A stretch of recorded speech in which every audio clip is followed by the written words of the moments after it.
Go. Hello and welcome to the Drosscast podcast Dross Squad interview.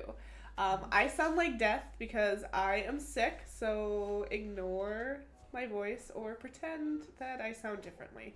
But this is what you get, so deal with it. For our first interview, I have the lovely Kat here. So lovely. Say something, Kat. Meow. Oh, God. Okay. We're off to a great start. That's all you need to know about me, folks. Over? That was terrible. Okay. Do you want me to? No. I was like, it's fine. Sure. So actually, it's kind of fitting that the first interview is with Kat because out of all the members of the Dross Squad, I know you by far the most and longest. This is true.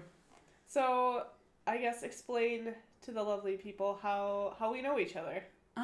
So there's this great place called kindergarten that small children go to, and we both had no friends, and we both liked to color, and the rest was history. We're like, oh, hey, you like to color, I like to color, let's color together. And I guess we just never got tired of each other, and we're here a lot of years later. I was going to say, it's, 16 years? No, much more than 18. that. 18. No. No? When do you start kindergarten, Slay? Think about it. I don't know. What age are you when you start kindergarten? Wait, we were just talking about it. Yeah. They hit a major milestone, so that's why I was said 16. I said 16 because I was like, oh, years. You can get your driver's license. And then I was like, oh, it was 18 because, I don't know, you can do a lot of shit when you're 18. You're an adult. But no, our friendship can almost legally drink. Oh, that's what it was. That's yeah. what it was. Okay, that's what's throwing me off. I was like, I felt like our friendship hit a milestone. It'll be 21 years this fall. Or maybe it'll be next fall.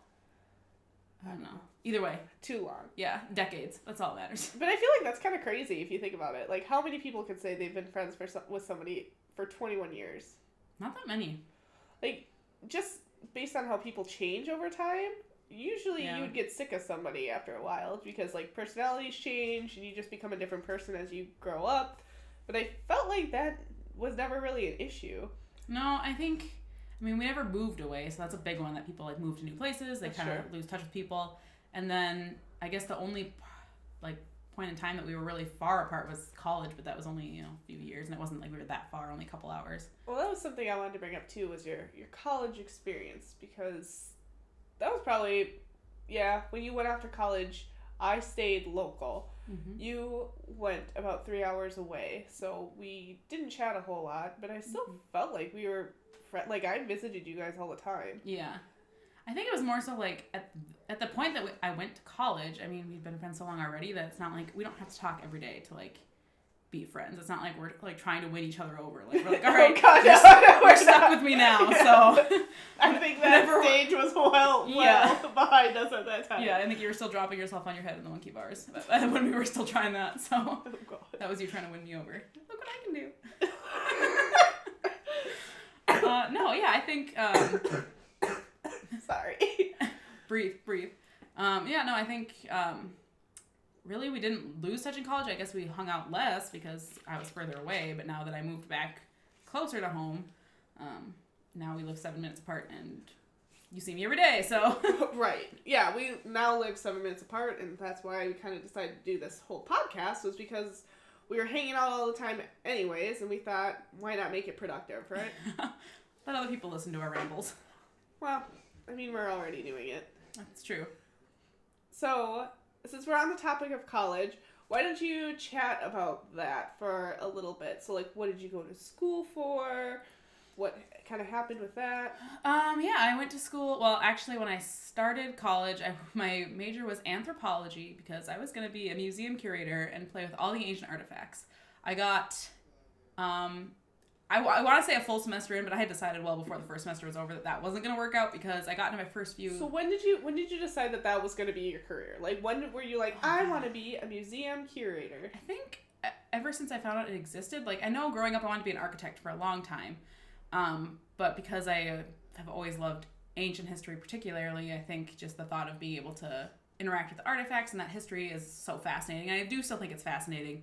The thing I didn't anticipate going into college is that prior to being able to do all those things, you need a lot of training. There's a lot of time you have to be out digging in the sand or, you know, just doing some bitch work. All my classes are basically about monkeys and how we evolved from them, which is, I mean, cool. I mean, I'm a believer in evolution, but that's not really what I want to do as a career. So considering anthropology doesn't have that many things you can do with it, I figured it was more practical to do something else. So I decided to go to business school, first in marketing.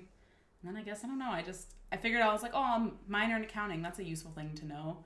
And then I found out it wasn't that much more work to get the major, so I just double majored, and that's what I ended up with. So how many years did you go to college? 4.5. 4.5, and you double majored. Mm-hmm. And what were those majors? Marketing and accounting. And I did have a minor in Hispanic studies, which is basically just Spanish, but they changed it to a fancier title. Okay. You've always been, and the reason you kind of started off with the whole anthropology kind of aspect of things is you are huge into Greek and Roman mythology, both of those, or is it more, or is one over the other? Mythology, definitely more Greek than Roman. I mean, I know a little bit. I know the names of gods in Roman mythology, but I don't know a whole lot of other myths. Greek mythology was always, I think, the passion point, but as far as ancient history goes, Greek, Roman, really anything in that classical era is what I guess technically defined as. So yeah, I think that would, and it still would be really cool to be able to do stuff hands-on in that like kind of environment, like getting to see the artifacts, getting to like understand, I guess, more about the cultures in real life versus like what I like is the mythology, which is clearly not real. I mean, Zeus didn't actually turn into a bull and like fuck people. Like that wasn't something that happened on the daily, but but it's a lot more interesting, isn't it all for everybody? So yeah, I mean, that's pretty much where I mean, I like other world history. I hate U.S. history. Like, I love our country, but God, our history is boring. Like, it's just election, war. Election, war. And that's basically it. So we had slaves and shit. So did everywhere else, like thousands of years before us. Like, I guess. I don't know. They had slaves before slaves were cool, I guess. Oh, I'm just kidding. I don't condone slavery. It's very bad. It's good it's gone now. Small disclaimer. Jesus. Okay. Well, you studied abroad. I did. Did you do a full semester there, or did you just do? Tell me, what was that experience? I did. It was a May term, so it was only 1 month, and I did. Oh, I did not know it was that short. I thought it was a lot longer than that because I was there. Because obviously I was talking to you before you left and how excited you were. Yeah. Well, I think the other thing is that so I did this May term, obviously in the month of May, and a couple months before that, in December, me and Akko went to Sweden and Italy. So it was like I went to Europe twice within a 6-month period, but the study abroad was only the May term. I went to, it was just Ireland. It was called Innovation in Ireland was the program, but basically you just learned about innovation and how it affects business in general. So you could be any business major and go. And basically we all picked a company and we got to like interview somebody from the company, just kind of learn more about global business and how innovation impacted them. So it was really interesting because it wasn't like I went to like a Irish school and learned there. Like I went with other people from my college and we just kind of went around to different cities, different places. So we went all around Ireland for the month and basically we're in a new city every week.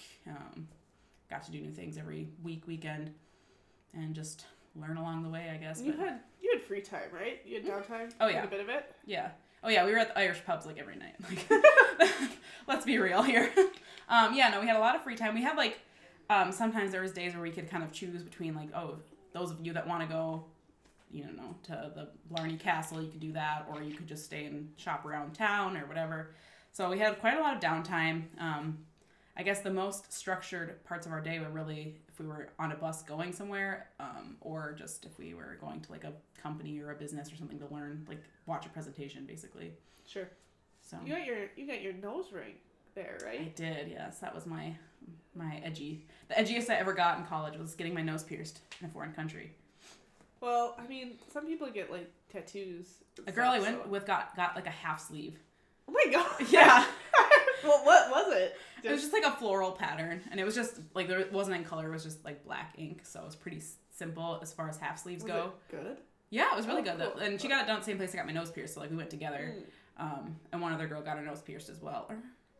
She got her nose pierced as well. So it was just a couple of us decided to do that along the way.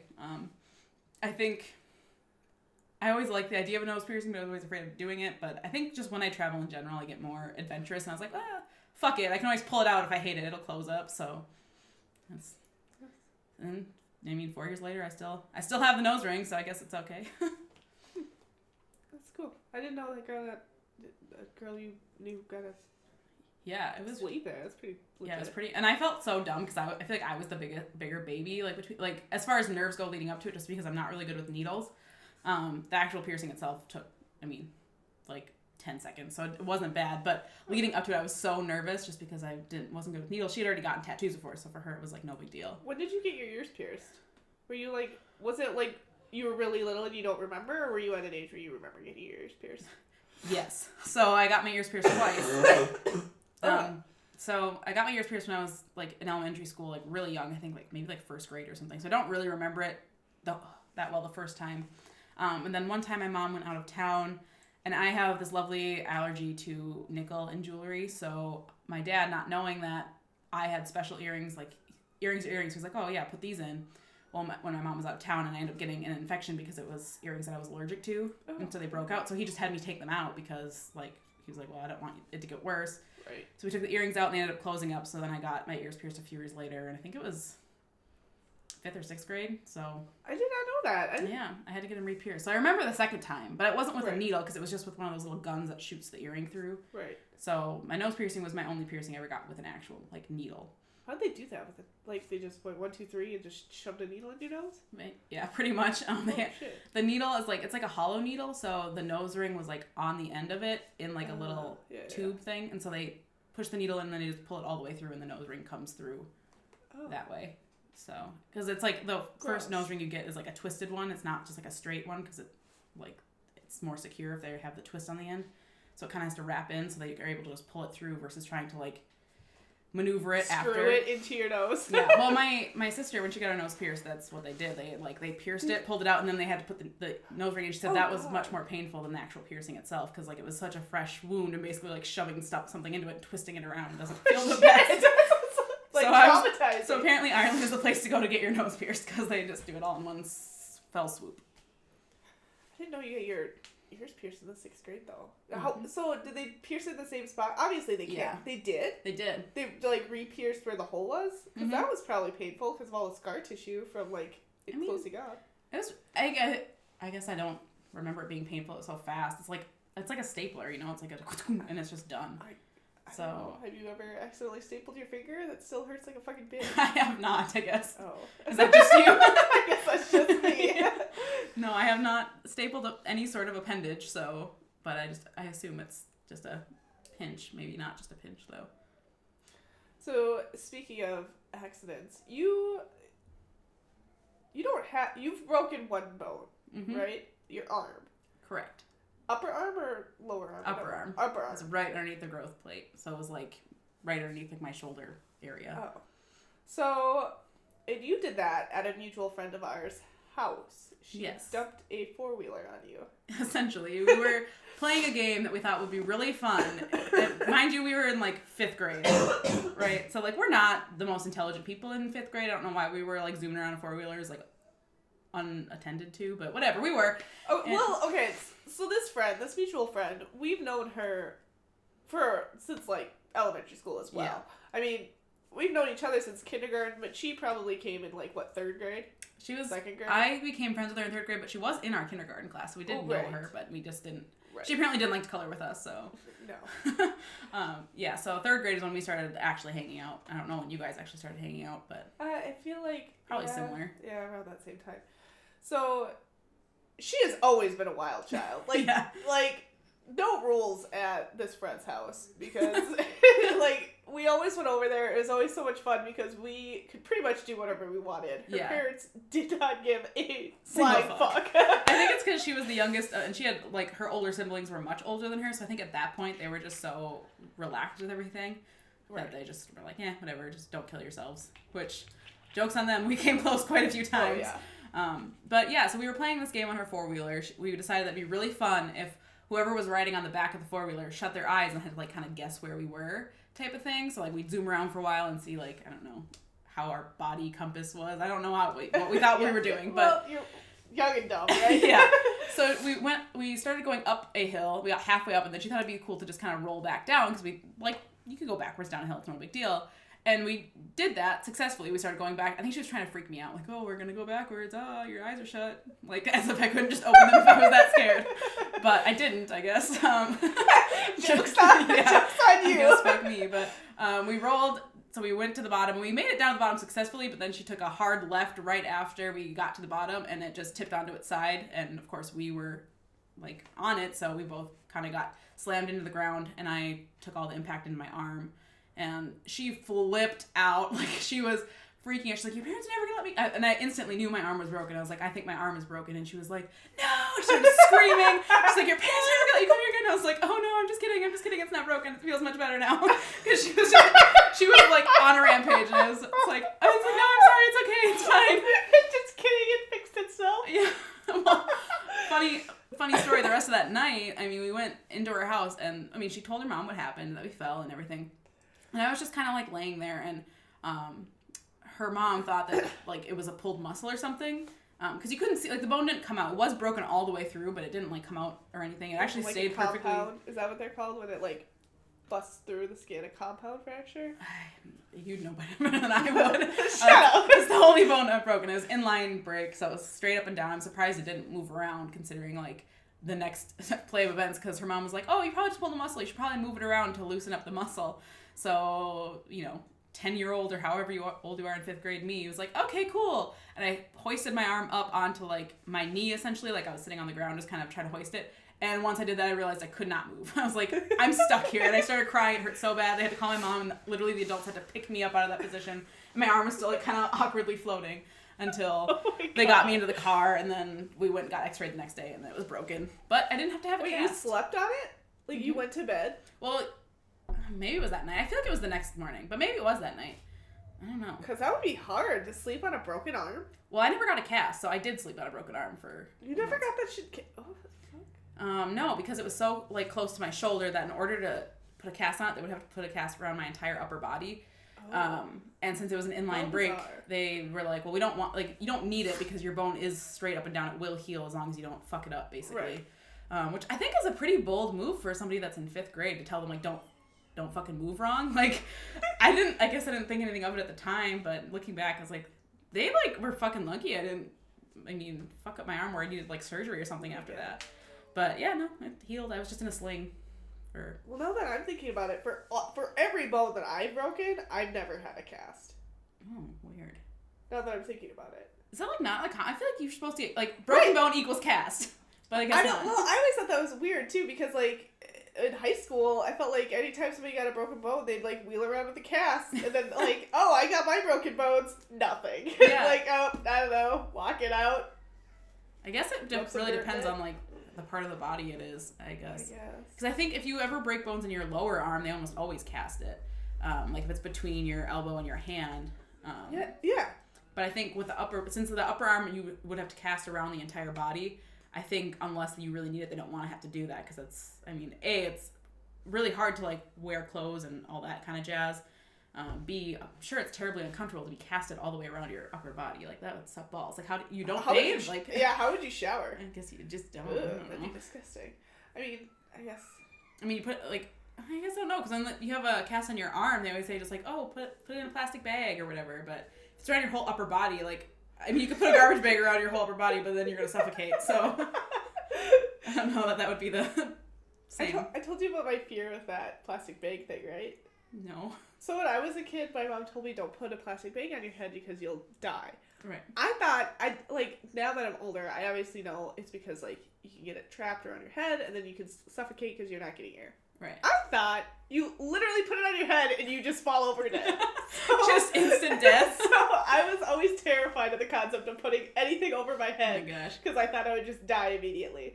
And every once in a while, I'd be in my room with a plastic bag and I'd quickly put it over my head and take it off to see if I died.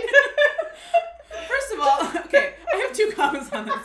First of all, if you really believed that was going to happen, you really thought it was worth it to risk it? I wanted to see, like, I was really curious about the concept of, like, how will this kill me? Like, I don't understand. Second of all, okay, so you have to remember this cat. I dropped my head, like, I dropped myself from monkey bars onto my head because I thought it was funny. Yeah, that's so true. It really explains a lot. This is really, like... I guess not. Sound out of the ordinary. Like, just thinking of, like, as a kid, when you think something is, like, your parents tell you is, like, cement and stone, like, you don't think that, like, they're misleading you. So I guess in my head, I probably would have been too scared to, like, risk it. If I thought I was going to drop dead from a plastic bag being put on my head, I don't think I'd be like, but will it? Did you have any of those things that you believe for a really long time that your parents told you? I don't think so. I mean, aside from, like, Santa and that kind of jazz. But your father did not tell you about roof spiders? No. Oh my god. I just found out very recently, like probably within the last 5 years, that roof spiders do not exist. What the fuck is a roof spider? So a roof spider is a spider that hides underneath shingles that are really big and flat, but they crawl out and they can bite through leather shoes. And my dad told me that because he didn't want me going up on the roof, so he told me there's roof spiders up there. Well, good job, Dad. I never fucking went up on the roof because I, like, literally 5 years ago just found out that roof spiders is not a species of spider. Oh so, I mean, I understand why your dad would tell you that, though. Like, you drop yourself from the monkey bars on your head. He's probably like, I don't want her to do that off the roof. She's gonna die. I probably would have, like, jumped off the roof. Be like, they say I can't fly, but can I? Let's test the theory. You were the original Mythbuster. Oh, God. It was just I don't know. I don't even know how to describe my childhood. Just chaotic. Yeah, I think, because you were more sheltered than most of the rest of us, I think. Isn't that a shock? And I think, I don't know, but you were, like, the one that was, like, I feel like the most willing to do the craziest stuff. Like... Probably because I was so sheltered. You're, like, rebelling. Right. Because you know those weird... Oh, the weird kids are always the ones that are, like, shut-ins. I suppose. I don't think... I guess, like, as opposed to our other mutual friend that we talked about earlier, she was clearly the least sheltered of anybody because she could do whatever she wanted at any time. But I feel like my parents weren't too sheltering, but I also feel like...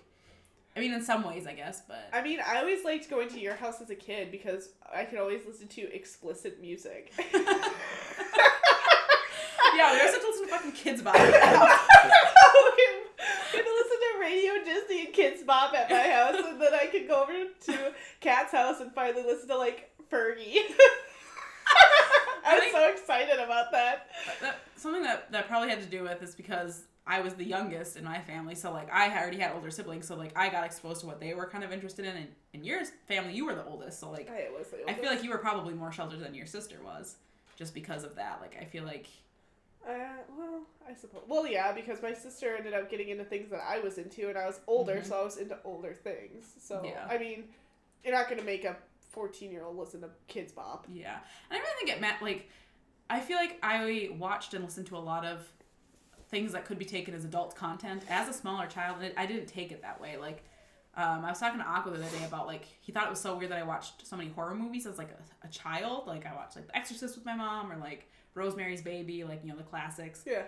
And it never freaked me out. And I guess I don't know, because it's a movie, and movies for some reason have never freaked me out. But I never took it as, like, I don't know, I guess it didn't change my, like, I was never shocked. I was never, like, scared to go to sleep after that or anything. Same with, like, adult music. I just didn't understand, like, for example, the song Candy Shop, like, clearly song all about, like, oral sex. I don't know what it's about. I just thought it was a cool, catchy tune. Okay, I remember going out to your gazebo and coming up with a dance routine to Buttons. Which, looking back on, I'm like, oh my god, we were stripping to Buttons at the age of, like, 6. Yeah, for real. We actually did shit like that all the time, or at least I did with, like, music. I love dancing, and I guess I still like to dance, but, like, when I think about how I would dance, I don't know where I got I feel like I didn't used to watch a whole lot of music videos, but I don't know where I got it from, but slutty dancing was the only kind of dancing that little cat knew. So it's just like a straight up slut at, like, 12. But, I mean, not with boys, just, like, with me and my girlfriends dancing. Like, that was it. So, I don't know. I guess I was unsheltered in that way. But. Well, anyway. Okay, so speaking of Akko, you are married to Akko. Actually, fairly recently, with under a year. Yep. True fact. 7 days after I had a baby. Yeah. And I was in your wedding. You were. You were quite the trooper, considering it was 3 hours away. Yes.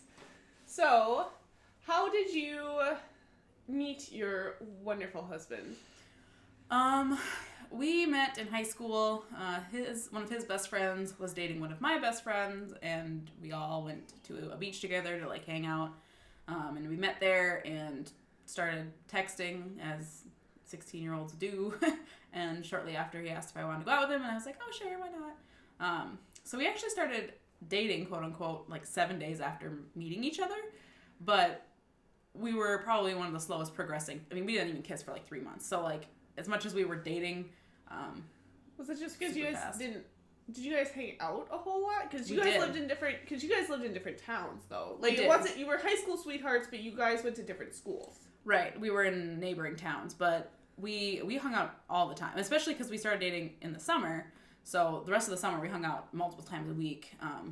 Once school came around, it was probably a little less, just because we were in school and sports and things like that. And Akko could drive at this time, right? He could. Well, so could I. Yeah. Oh, that's right. Because I turned 17 only a couple months after we started dating. Right.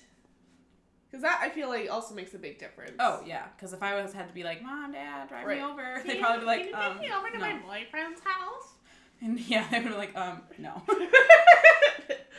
No, they probably would have, but they would not have been very often. So, yeah, no, we met through mutual friends, and I guess just kind of kept hanging out at first in the group setting because we had a lot of mutual friends, and then started dating after that. And then I guess, I don't know, our friends that were dating ended up breaking up, but we still were able to like hang out in groups of other friends, so it was all right. So, let's talk about that for a second. So, you guys started dating in high school and dated all through college. Yeah. So, how long were you guys together before you actually proposed? Oh, God. 6.5 years, I think, about. And he was what you would consider your only serious boyfriend, right? Yeah. Yeah. I mean, I had another boyfriend, but we were so young. Like, we never even hung out. Like, he never came to my house once. Like, we went to, like, movies and stuff, but yeah. So, he's my only, I guess, serious relationship, and I think... And that goes both ways, too. You would say that Akko hasn't really had any serious girlfriends up until you, right? Right. He did date one other girl before me, but they didn't... I mean, they hung out, I think, more than me and my ex did, but they didn't... I mean, they only dated for, like, a couple months. It wasn't a very long time. Okay. So yeah, I guess that was, I would say, for both of us, the first serious relationship. And I felt like you guys, like, that's a long time to date before getting engaged. Was that on, that was on your end, though, right? You wanted to wait? Yeah, well, I did want to wait till after I was done with college, just because I didn't want to try to plan a wedding while I was in school. So I told him to wait until I was done with school. He's still in school, so I knew it right away. I was like, it doesn't have to be when you're done. Is he going on 8 years, too? For school? I mean, kind of. He took a couple semesters off here and there, but essentially, yeah, it's been a long time. But by the time we got married, we were together 8 years, 8.5, almost 8.5 years. So people think that's a really long time, but at the same time, we were 16, or I was 16 when we started dating, so, like, It was going to inevitably be a while before we got married, unless we wanted to get married, like, right at 18, which is not up my alley, I guess. No. I mean, yeah, if you think about it in the aspects of, like, how long you guys have been dating, that's a long time to date before getting, like, engaged and married. But I guess if you throw it into the perspective that you guys were 16 years old. Right. Makes a little bit more sense. Yeah, I mean, if we would have met today, I don't think it would have taken nearly as long, I would hope, before getting to that point. But we were just kids, I guess. So we're still kind of kids, but now we're married kids, so. Well, I guess that makes sense, because I met Bob later in life, and we dated, got married, and had a kid. All before I got married. You got married. So, I guess that just makes sense. Yeah, I think that's pretty typical, I think, of pretty much anyone that, like, for high school sweethearts, a lot of high school sweethearts don't get married right out of high school. A lot of them wait until a few years down the road. Well, I don't know. I guess she's an acquaintance to me, but I guess I would categorize her as more Bobby's cousin's friend. Mm-hmm. Because Bob and his cousin are, like, super, super close. They grew up together, and are practically brothers over whatever. And so they were high school sweethearts, and they are still not married. They were like freshman high school sweethearts, so I think they've been together for like 13 years now. Oh, wow. Dating. And I think it really is, it changes per couple in the sense of like what does marriage change for you? So for me, we were already living together for a few years before we got married. So really, Sin! I know, I'm going straight to hell. It's fine.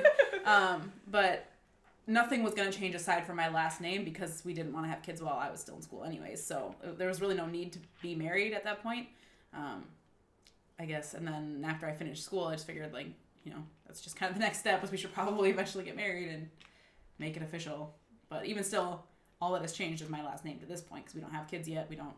We still live together, but we'd lived together before, so. Right. And so you guys moved away for college, right? And how long were you there for? Well, I was up there longer because Akko didn't come That's right. right He didn't away. come right away. He stayed local and did some community college first. So I was there for about 6 years. I think he was about 5 because he came the year after I did. Okay. And then you got your degree. And then you stayed up there. Correct. Why?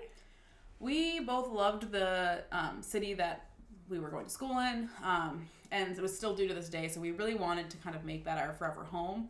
And we had a lot of friends up there, and so it was, we had lived there for so long that we figured why not? It's not that far away from where home, quote unquote, is because both of our parents moved out of state. So it wasn't like us coming back down to where we grew up would really put us closer to our family, at least for our parents. But as we kind of were up there for a while and I was job hunting, the job situation, I guess, just changed and an opportunity arose back closer to home. So I decided to take it. And it's nice because now we're closer to my brother's family and my nieces and you guys and our other friends from growing up. So it's, as far as the location goes, I think we would still prefer to be up where we were before. But as far as like convenience to be around everybody and the support system we have is better down here. So it's probably better in the long run that we came back. So, you don't need to dox yourself too much on this, but what do you do now for, like, work? So, I am a financial advisor now. So, basically, I help people with retirement and education and basically anything in the finance world I can help you with. So, I am essentially my own business owner, and I get to grow my business the way I see fit, and just... So, you're a big girl. You got a big girl job. I do, yeah. It's unfortunate. I wish I was still a kid. That was better times. Are you using your degree for that? Yeah. Yes and no, actually, I should say. Okay. So it's not just an expensive piece of paper. You are actually kind of applying it. I am to an extent. So marketing and accounting both come into play in the finance world. Marketing, because I am my own business owner, like I previously said. So, I have to grow my business. So marketing comes into the play there. Accounting and the finance world aren't super similar. Like I'm not an accountant. I don't do bookkeeping. I don't do taxes and things like that. Right. But, obviously a lot of the things I had to learn along the way to get the accounting degree go hand in hand in the finance world. So I did have to do a 9-month training program for my job and actually get licensed in a bunch of different security things. So I'm using the education I got in school, but also the education I got on the job. And you did all that training up where you went to college, and then you found a job down here, which down here is... So, for the viewers listening, just so you can get a geographical layup, she went to college 3 hours north, and 3 hours north is probably the second biggest town in our state. Yeah. But down here is the cities, and much, much, much larger population. So you kind of, I guess, unless you wanted to stay up there, moving down to the cities was probably your only other option. Yeah, it's basically, the company that I do work for, we have locations everywhere, so I could choose. It was up to me. They didn't tell me I had to be one place or the other. But yeah, opportunity-wise, it's better when there's more people around, and I think it would have been fine to stay up where we were, but long term, I think it will have made a better impact to move down here because there's more people in my company down where I am now, so I get more support from other people that are doing what I'm doing versus being up more spread out. So how do you like living in the cities? Because I mean, up north was a city, but I feel like that's a different environment. It was that's a city not with cities. Yeah. It was a city with a small town feel. Right. I like it. I do. I kind of miss that small town vibe just because I don't know. It was more homey, I guess, than where we're currently at. But I do like that everything is in close proximity. If you want to go to a concert, if you want to go, to I guess any big events that are happening in this state are pretty much down closer to where we are now. So right. It's nice to not have to travel all the time to do anything fun, or if like my nieces are having a birthday party or somebody in our family is getting married, it's nice to be able to not have to always plan a multiple day trip to do that. So I do like the convenience of it, and I mean it's a nice area. I don't dislike it. It's and fine. We grew up in a suburb though. We did, yeah. Kind of a outskirtsy suburb. Mm-hmm. I mean, we didn't live in Hodunk, although some of the people you would swear we lived in a Hodunk. Like, I actually got that a lot going to college. People thought, like, when I would say where we were from and say, oh, I used to drive through there going up to my cabin.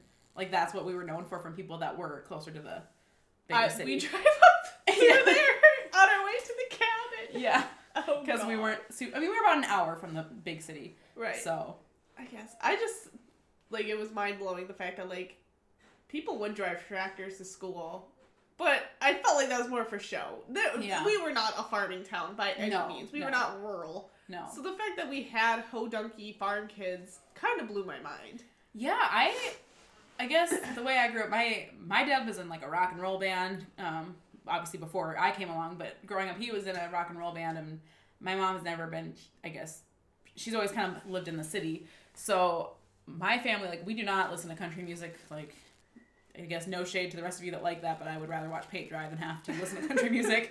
So I guess I never, like, identified our town as, like, where people that are more country or hodunk or whatever you want to call it would come from, just because I didn't have that experience growing up. But then once you follow up with people that we graduated with and you see, like, oh my God, like, you are such a hick. Right. And I'm like, oh, was that just... I guess it's all subjective to what your parents really wanted, because we weren't, if you wanted to, like, have a lot of land in our town, you could have it. You could be pretty out there if you wanted to and still go to our school. So. I mean, yeah, there were definitely rural areas, but I never thought of our community as, like, farmland or whatever. No. I mean, our friend, not the friend we were talking, okay, let's try this. Oh, what should we call these two friends? Because they're going to be coming up in a lot of conversations. So, I guess, well, H and S. Yeah, that's fine. Okay. So, the person with the four-wheeler, that was S. Yep. Our second friend, H, which she might be on this podcast eventually. I could see her being on here. We could probably convince her.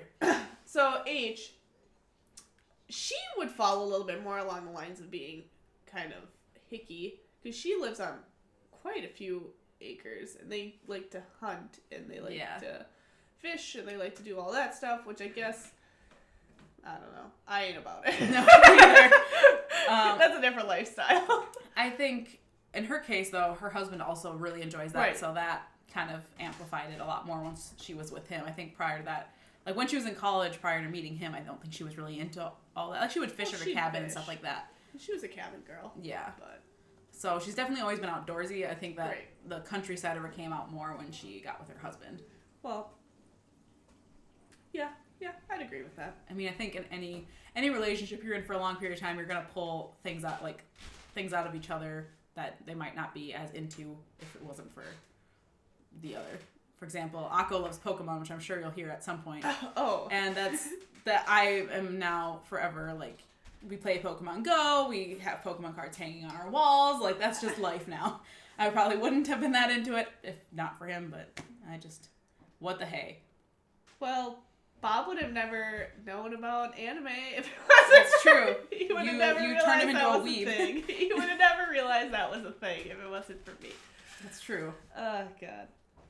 I need a life. Okay. So, backtracking a little bit. Your family. So you are the youngest. Mm-hmm.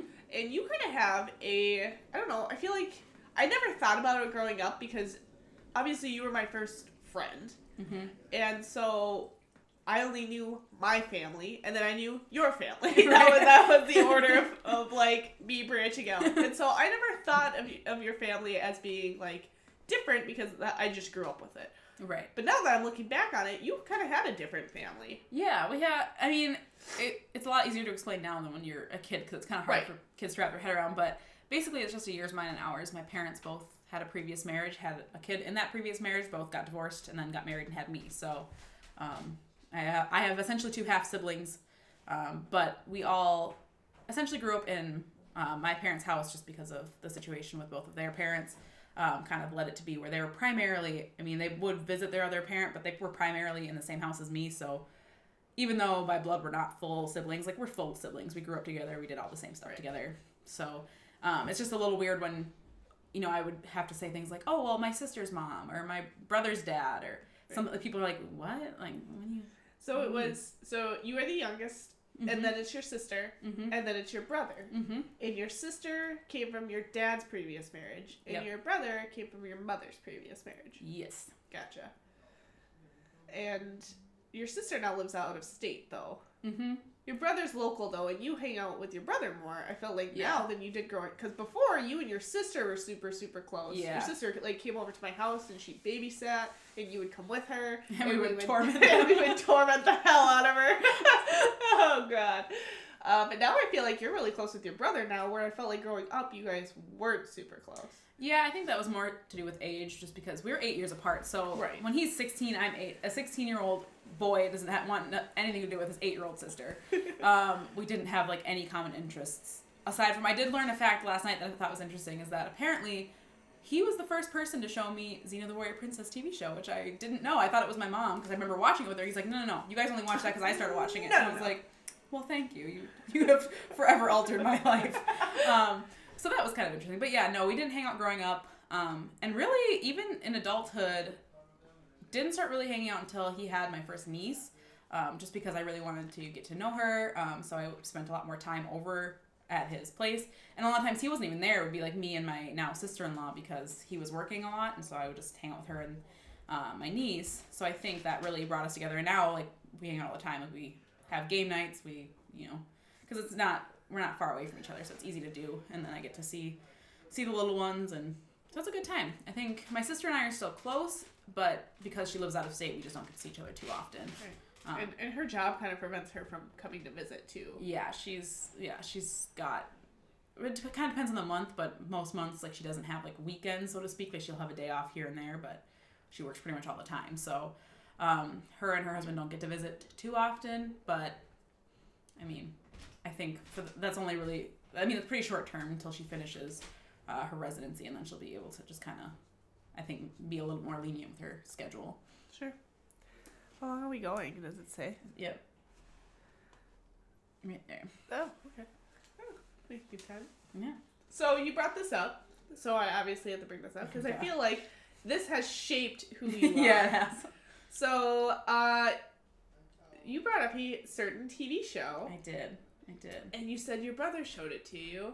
And you were very coincidentally wearing a shirt. I am. That was not planned, but that's what I get. So, talk about this said mystery TV show.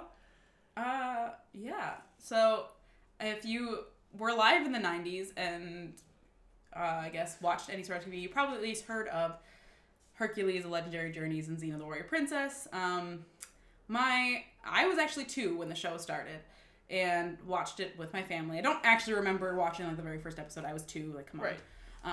But never stopped. Like, the show was only 6 seasons long, but they basically just played on a loop for my entire life. I had the DVDs. I just watched it constantly. And when she says she watched it constantly, it was on a loop, I am not kidding. Like, it's a problem. This was an obsession for her. We would play Xena Warrior Princess at recess. We'd play Xena at her house. We would play Xena with our friends. Anywhere I was pretty much Xena. Anywhere Kat was, we had to play Xena. Your first email address was, what was it? It was like Xena Freak 9393. Xena Freak 9393.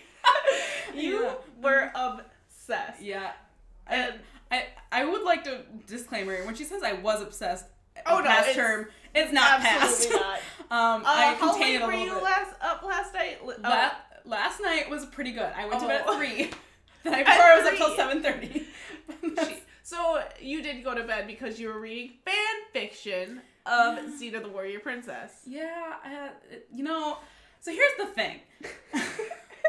When you watch the same 134 episodes on a loop for, it's going to be 25 years next year, you get to know the story pretty well, and you kind of are interested to see what other people think of the story. So, first of all, you know episodes verbatim. Yes. You know episodes forwards and backwards. Yes. You I listen know to, way too many things. you know the podcast. You listen to a podcast on Yeah. it. Shout out to Xena Warrior Podcast, because you guys are awesome. You're going to a Xena reunion Convention, where I you're am. going to meet. Oh my god. Don't even. This is like life, man. Yes. Okay, and when she told me this, I thought she was gonna cry. She was so excited. Oh, I did. When I first found out about it and I bought the tickets, I was running up and down the apartment. Akko was sleeping, and I asked him while he was half asleep, I'm like, are you cool with me buying these tickets? And, like, they're many states away. Like, it's in California. We do not live in California. So I was like, we're going to buy for plane tickets, hotel rooms. So I'm like, this is going to be a really expensive excursion. But it's the 25th anniversary convention. There's not still conventions annually. I mean, at this point, it's just, they don't do that anymore. So, like, it's pretty much a once-in-a-lifetime chance. I was too little when they actually had the conventions going on all the time. So, like, I never got to go. And it was in California. My parents would have never been like, yeah, I'll take you. Fuck no. So it was a big deal. And so I asked him when he was half asleep. I was like, can I buy these tickets? And he was like, yeah, sure, whatever, I don't care. And I was like, all right. So we got like the gold VIP pass. Like I bought everything. And I was like running around my apartment freaking out. I'm still freaking out when I think about it because it's, hasn't happened yet. But so yes, that is the exciting event coming in the near future next year. So it's been a long journey with me and my, I don't know why I got so fixated on it. I have no idea what it was. That for as long as I remember, that's what life was. It's like, if I'm bored, I'm gonna watch Xena. I'm gonna talk about Xena. I'm gonna think about Xena. Oh, there's YouTube videos about Xena. Oh, there's interviews out there with the cast and crew. Oh yeah, I can read articles about it. Oh great. So if there's something Xena out there that exists, I've probably watched it or listened to it or whatever. Or at the very least, know about it. Right. But the fan fiction is a new not find. I mean, I knew it existed, but I guess I've never Of it, because you were surprised with how much there is. Yeah, I've never researched it. I never knew it. Like, I guess I just never knew how to find fan fiction. If it was was it really any good? But after listening to a lot of the Xena podcast that I listened to, they talk about fan fiction. There's actually a couple episodes that were written by people that were fan fiction writers, and the crew was like, "Come on aboard! This is good. Show us what you got." And we got to write episodes. So That's awesome. There are episodes written by them. I was like, okay, if they were good enough to write real episodes, like, well, what's this about? So I Googled Xena Warrior Princess fan fiction, and it brought me to fanfiction.net. I'm like, okay, click on it, and I type in Xena, and 3,000 results. I was like, oh my god, well, life is over. Like, it was I guess nice. this is what I'm doing for the rest of my life. This is life now. I mean, I can sleep when I'm dead. So. Well, you kind of got to weed through some fan fiction because there's goods and bads. Yeah, absolutely, and a lot of it it really depends on. I'm not really that interested in like the X-rated versions of Xena that are out there. I'm all for the Xena Gabrielle relationship, but I don't need to read about like in detail sexual experiences. I guess mostly just because it's more of a. I mean, it's like my whole childhood. It's a little weird to make it sexualized. You're going for the nostalgia factor. You want to see these characters in different situations doing different activities. Right. And a lot of Xena fanfiction out there is focused on the Xena Gabrielle relationship because it was never. Well, right. And it was never brought into. Well, that's kind of what fanfiction is. Yeah. I did find out yesterday, actually, Akko, surprisingly, was looking up articles about the history of some of the, I guess, creation of Xena, which I don't really know. I don't remember how he got into that topic, but he was looking it up, and he's like, oh yeah, apparently Universal Studios basically told them the subtext can't be turned into text at the time. So as much as they milked the subtext, it was actually kind of a rule put on them, like, you can't make that a main point of the show. So, but fans don't care. Right. So, yeah. So there's a lot out there. that's how I'm spending my nights now. If you need me, I'll be down the rabbit hole. Reading Xena porn? Not porn. But yes, reading Xena fanfic, for sure. And if there's any other Xenites out there that ever get their hands on listening to this and are interested in talking to me, reach out. We can be best friends, I promise. She will not stop, just so you know. I won't. Once you meet me, you're stuck with me. But... Well, she put me on I kind of put myself into this, but I told her, since she is so obsessed with Xena, I was, growing up, we were best friends, so I knew about this, but I was never into it myself. Right. I'd play along, and I would, like, go through the motions, and my dad and you would both call me what the fuck? Callisto? Callisto. Yeah. Which that is her personality, so. Which I guess growing up, that is only confirmed. Yeah. So I said, give me 3 episodes. I will watch them. I will dissect them, and then we can talk about it, and I can determine whether or not this was actually a good show or not. Because you will always say it's a good show. Yeah. So let me break that down for you. When she says pick 3 episodes, the heart attack I went through to try to decide she which 3 to pick. So long on this 3-episode kick. And even still, insane. I'm not the 3 she ever watched. Like, she's going to watch or has watched. I don't really know at this point. I haven't watched anything yet. So the 3 that she's going to watch are not my favorite episodes. Actually, kind of by far. But I chose the pilot because it makes sense.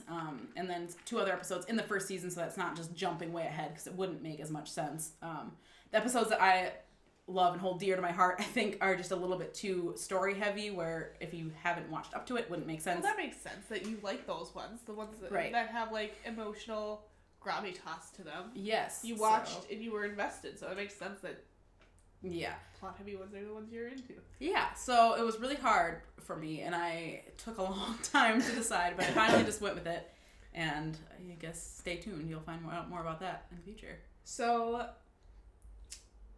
last question. Okay. Is that the question I've been waiting for? Yes, that's the question. So I have this kick where I will ask, name 3 fictional characters that best describe you as a person.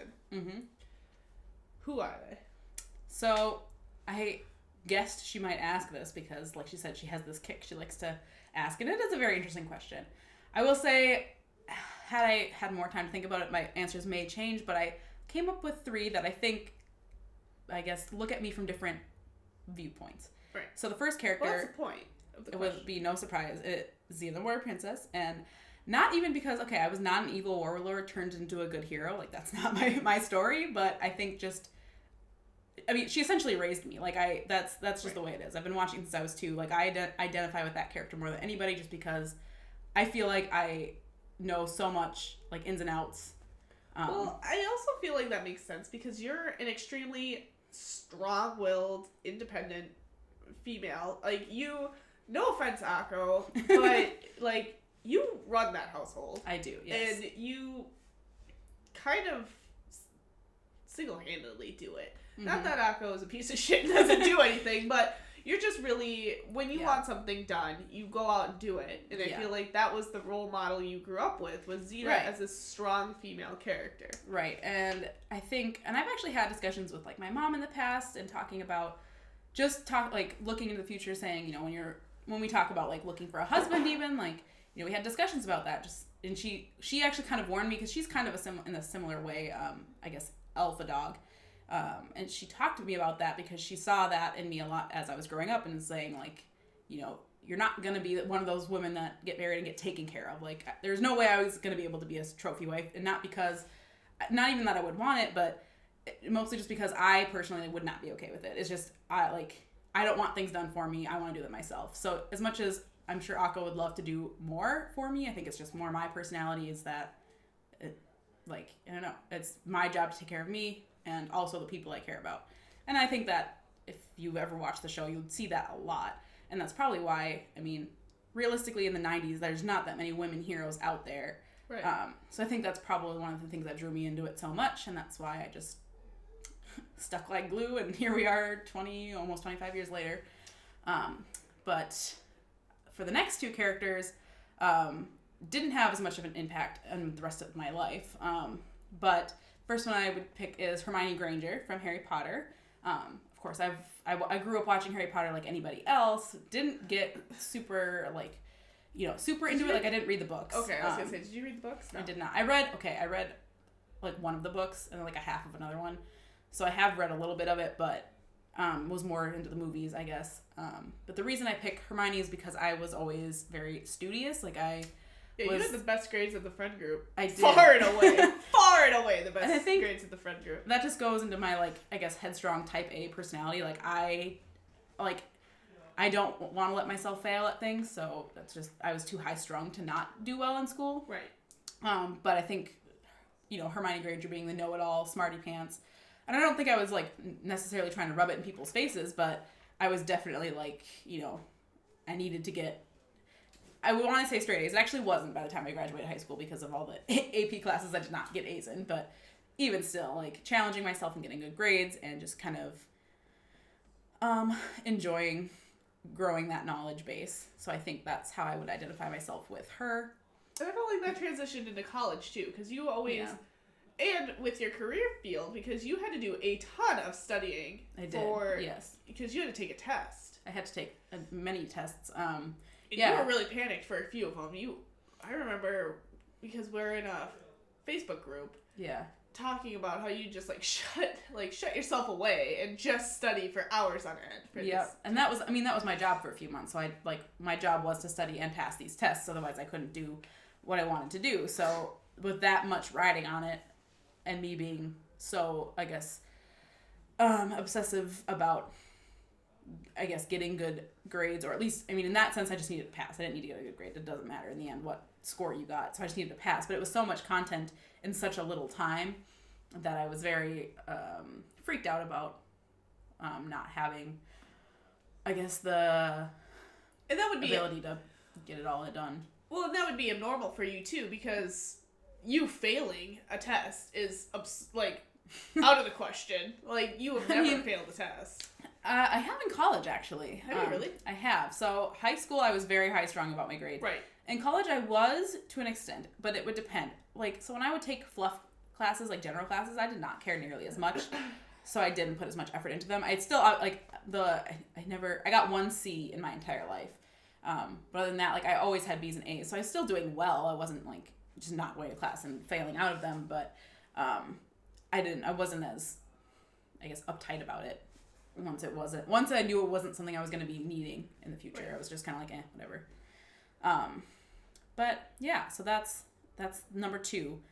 And last but not least, I thought of kind of short term, just a character that's been on my mind lately, and that is Sansa Stark from Game of Thrones.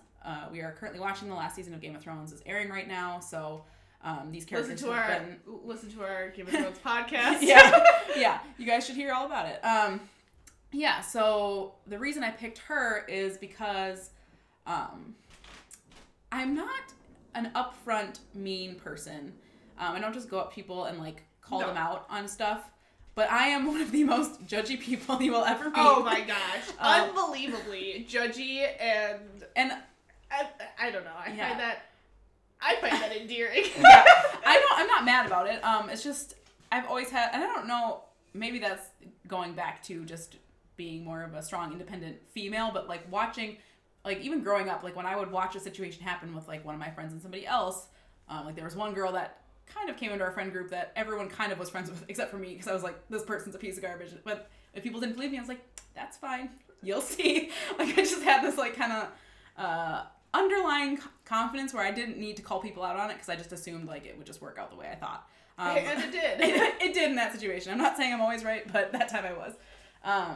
So I think that Sansa she's not just judgy, but I think if you watch her character development, you just see that she's so much more, like, internally reserved than most of the other characters. She kind of is very calculated about the relationships she builds, very calculated about what she's allowing other people to, like, what parts of her she's willing to let other people see and experience. And but not necessarily in a manipulative way. No, not because I wouldn't describe you as, like, malicious or manipulative in any sort of way. I think it's just more so just being, I think it's more of even like a self-defense mechanism. Right. Like, I'm not going to put myself in a situation unless I'm comfortable with what that I know what I'm getting myself into. And I think she's kind of similar in that way.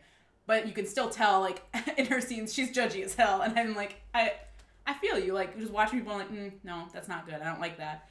But, you know, I wouldn't be so bold as to say that I go up and, I don't know. You're not super so the biggest dynamic is our main core friend group, which is Kat, myself, H, and S. And we've been friends since... Too long. All of us knew each other in elementary school. We're secure friends in middle school, and then all through high school.